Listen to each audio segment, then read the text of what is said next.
What's going on, everybody? It's your host, Dr. Splash, and this is a weird battle, right? This one got sponsored, and it's one of those where when it got sponsored, I was like, all right, dope, I'll do it. And then when you look at the battle, you're like, yo, I'm not quite sure why we're dealing with this one.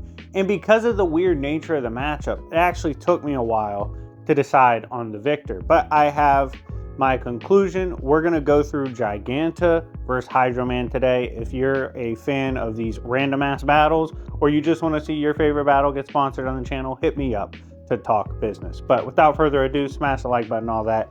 Let's get into it. Now, let me go over why this is weird, right? Let's just jump into this battle and explain, because both are kind of obscure characters. So it's good to get them out the way real quick so you know what we're dealing with.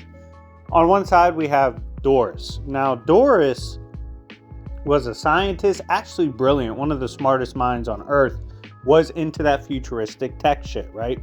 Now, in DC, similar to a lot of fictional universes, the big minds, they get into stuff like time travel, spatial differences, and then things like body swap, mind swaps, all that. It's crazy.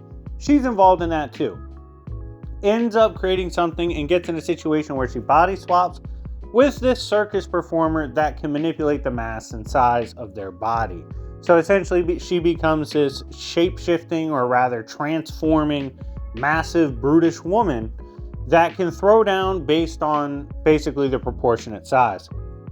This has allowed her to go toe-to-toe with the likes of Wonder Woman, Black Adam, and characters of that tier based off the sheer strength and physicality that comes with her molecular manipulation.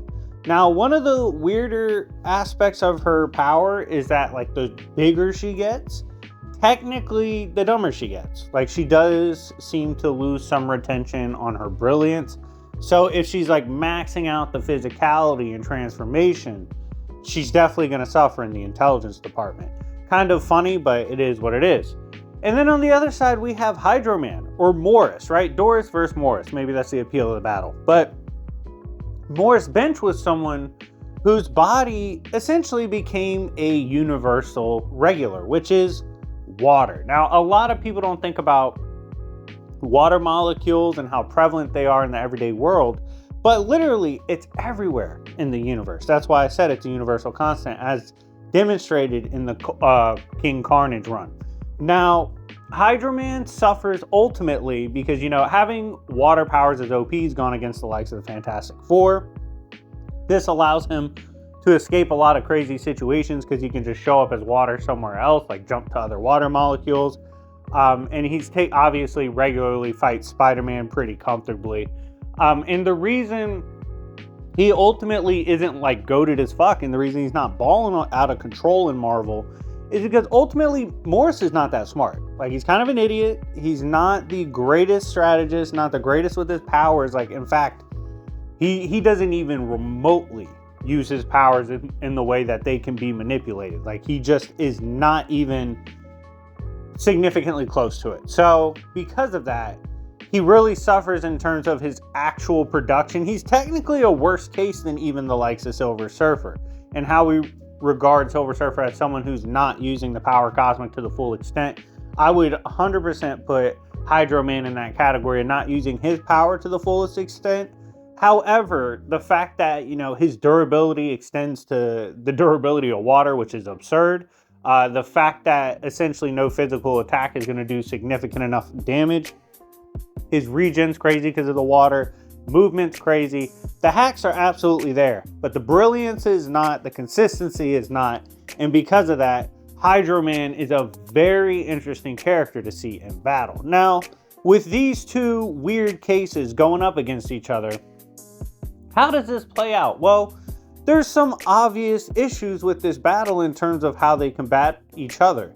So for one, Giganta massively outstats, like just by scaling to members of the Flash family, Wonder Woman, all that, being able to brawl with that tier, that's just better than what Hydroman typically shows going up against the likes of Spider-Man or even the Fantastic Four.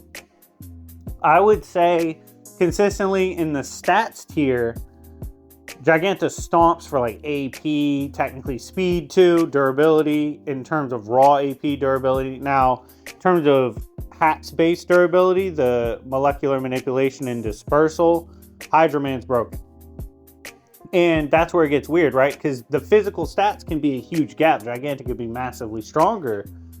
But what's that matter if you can't do permanent damage to water? You know, like this is a character that's literally water molecules dispersing, just taking physical punches from Ben Grimm that do literally nothing because of the water-based structure. Well, that's where it gets really weird, right? Because at that point, Hydroman can try to figure out how to drown Giganta. Giganta can manipulate the size to try to escape the water and not drown. So ultimately it comes down to, okay, Giganta doesn't have anything in the base arsenal that really puts down Hydroman. Hydroman's outstatted but can regen and just keep trying to drown Giganta. Where's this go? Well, if Giganta is in a reasonable size range, right? Giganta is going to maintain the brilliance of Doris. And that brilliance is going to know that they're fighting a water-based character. Thus, let's eventually try to attack water-based weaknesses, which if you're anywhere in a city and such, you can start to do that with the likes of electricity, extreme heat, things like that, ice, you can freeze it. The point is, Doris, if Doris is one of those characters that's in the tier of making time travel, body swap, mind swap tech, coming up with something that's elemental based or getting something elemental based involved against a water based character, 100% something Doris would figure out. I don't trust the inconsistency of Hydroman. I don't trust how dumb he is. I think he stays in this for a while because of his durability, the regeneration of the water, and being able to just endure the physicality. But once Doris starts using her mind and just exploits the weaknesses of Hydroman, I think she's eventually going to get Hydroman. Now, if we put this in an area that has absolutely no access to anything that can potentially manipulate elements, sure, Hydroman probably eventually wins. But if this takes place in New York City or any city in general or any standard location, I'd probably favor Giganta. But anyways, guys, let me know what you think in the comment section down below. Again, this is one of the weirdest matchups, perhaps the weirdest matchup we've seen on this channel. And let me know what you think. But guys, thank you so much for watching. And remember, it's Yancey Street, bitches.